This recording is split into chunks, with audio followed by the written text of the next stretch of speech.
This is a stage when we realize that God can heal.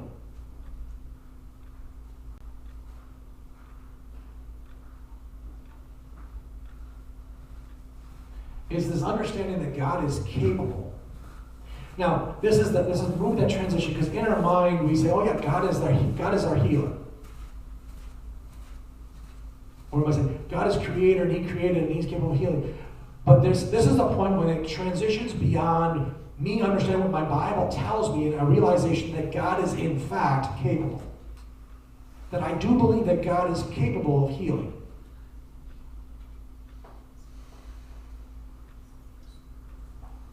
And the next thing that we understand in this belief of God is that He is willing.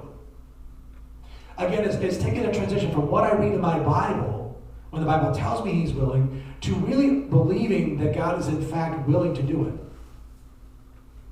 Now, there's people out there who do not believe that God is capable, and if He is, that He's willing.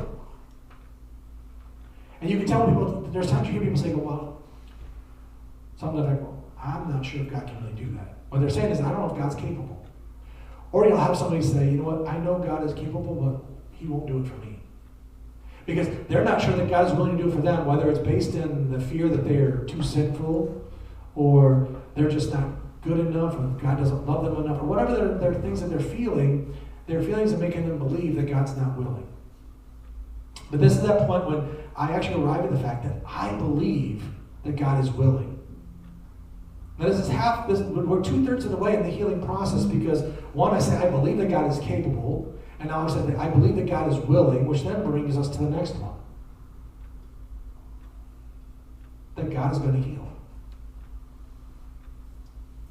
So we acknowledge He's capable, we acknowledge that He's willing, but it's that God will do what He says He's going to do. Now, of course, that statement there is assuming that God has said yes. But that's where that seeking comes in. As I use my example of me growing up, is I came to a point when I accepted that God said, "My grace is sufficient." And people ask, "Well, how do I know God's talking to me?" Because when I come to a confidence of knowing that God has answered me, and I know, I was okay with it. The hardest part was when you're asking and praying and seeking, and you don't know that God has answered. I think, again, situation with kids, there's many times when kids will say something and I'm busy in the moment, so I haven't answered yet. And they go and ask them to the parent, "What did your dad say?" "Well, I don't know. He didn't answer." That unknowing is harder than having an answer. If I said no, not now, or yes, that's concrete, that's easy to deal with, but it's that period in between that becomes hard. But this is that understanding that I know that God says He's going to do it. But don't just assume that I believe God's capable, I believe God's willing, He's going to heal me. This is where that seeking comes in, to know, what has God really told you?